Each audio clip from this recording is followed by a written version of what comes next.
NEET के लिए इस क्वेश्चन में आप यहाँ देख पा रहे हैं कि एक्स वाई प्लेन में प्रोजेक्टाइल को प्रोजेक्ट किया जा रहा है। प्रोजेक्टाइल को अल्फा एंगल पर इनिशियल वेलोसिटी v अल्फा से प्रोजेक्ट किया गया तो उसका रेंज r अल्फा है, और बीटा एंगल पर सेम वेलोसिटी से प्रोजेक्ट किया गया इनिशियल वेलोसिटी से तो रेंज r बीटा है। यानी दोनों केस में इक्वल वेलोसिटी से इनिशियल वेलोसिटी से फेंका जा रहा है प्रोजेक्टाइल को, तो ये r अल्फा और r बीटा रेंज मिल रहे हैं। कंडीशन ये है कि if alpha plus beta 90 degree है तो रेंज में क्या रिलेशन होगा। तो if alpha plus beta 90 degree है तो रेंज जो है दोनों आपस में बराबर होंगे, और दोनों केस में जो फ्लाइट टाइम है अल्फा एंगल पे प्रोजेक्ट करेंगे तो फ्लाइट टाइम टी अल्फा होगा, और बीटा एंगल पे प्रोजेक्ट करेंगे तो फ्लाइट टाइम टी बीटा होगा। टी अल्फा और टी बीटा दोनों का मल्टीप्लिकेशन 2r/g के बराबर होता है। इसको अभी प्रूफ करके देखा जाएगा, प्रोपोर्शनल टू r होता है। तो ये क्वेश्चन जो है जनरली IIT JEE और नीट के एग्जाम में पूछे जाते हैं। तो नीट के एग्जाम में तो अक्सर ये पूछा गया है और आगे भी पूछा जाएगा। अभी बहुत जल्द ही नीट का एग्जाम होने वाला है, तो उसमें इस क्वेश्चन को पूछे जाने की पॉसिबिलिटी है, क्योंकि ये अक्सर नीट के एग्जाम में क्वेश्चन पूछा जाता है किसी न किसी रूप में। या तो ये पूछा जाएगा कि r अल्फा r बीटा दोनों आपस में बराबर हैं तो एंगल का क्या कंडीशन होगा, तो एंगल का कंडीशन होगा अल्फा प्लस बीटा 90 डिग्री होना चाहिए।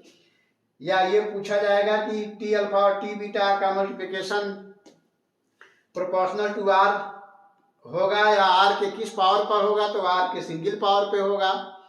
तो ये रियल रिलेशन क्या होगा, टी अल्फा टी बीटा किसके बराबर होगा, तो 2r/g के बराबर होगा, जहां r रेंज है और g ग्रेविटेशनल एक्सेलरेशन है।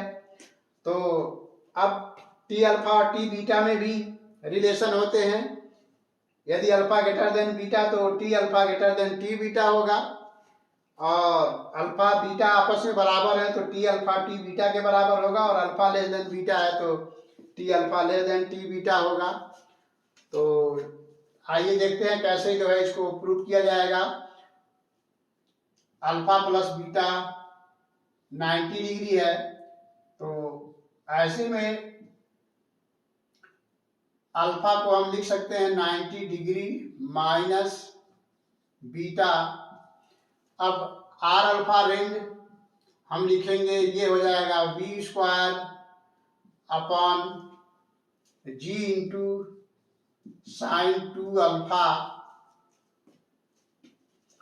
अब इसको आगे बढ़ाएंगे तो लिखेंगे v²/g साइन 2, और अल्फा की जगह पर लिखेंगे 90 डिग्री माइनस बीटा। अब इसको सॉल्व करेंगे तो ये हो जाएगा v²/g, और ये हो जाएगा साइन 180 डिग्री माइनस 2 बीटा, और ये हो जाएगा v² upon g। Sine 180 degree minus theta sine theta होता है, तो ये हो जाएगा साइन 2 बीटा। तो इस प्रकार हम देख रहे हैं कि रेंज जो है r अल्फा से हम चले और r बीटा मिल गया। तो यदि अल्फा प्लस बीटा 90 डिग्री है तो दोनों के रेंज आपस में बराबर होंगे, ये प्रूव हो गया।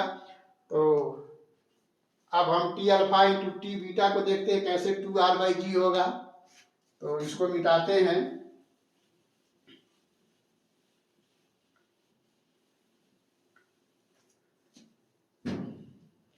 यहाँ पे देखिए T alpha into T beta, flight time होता है 2v साइन थीटा यानी साइन अल्फा अपॉन g। तो T alpha 2v sine alpha upon g हो जाएगा, और टी बीटा होगा 2v sign beta upon g।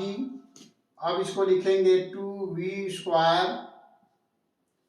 Upon g, और ये हो जाएगा 2 साइन अल्फा, और साइन बीटा को लिखेंगे साइन 90 डिग्री माइनस अल्फा, और एक जी यहाँ पर है।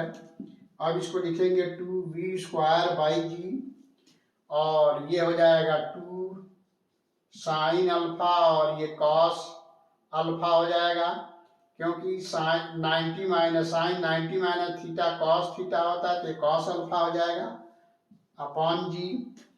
अब इसको और आगे बढ़ाएंगे तो ये हो जाएगा 2 वी स्क्वायर और ये हो जाएगा साइन 2 अल्फा अपॉन जी, और यहाँ पर ऑलरेडी एक जी है, तो ये वाला पोर्शन जो है आर के बराबर होगा। इस तरह से ये हो जाएगा 2r अपॉन जी, यानी T alpha into T beta 2r/g prove हो गया, यानी प्रोपोर्शनल टू आर है। अगर इसको प्रोपोर्शनल टू आर में पावर n लिखा जाए, कई बार ऐसे पूछा है, तो n इक्वल टू 1 होगा। तो इस तरह के क्वेश्चन जनरली नीट के एग्जाम में पूछे जाते हैं, तो हम समझते हैं इसको काफ़ी अच्छे से आप समझ पाए होंगे। तो फिर मिलते हैं नेक्स्ट वीडियो में किसी और क्वेश्चन के साथ, तब तक के लिए थैंक यू।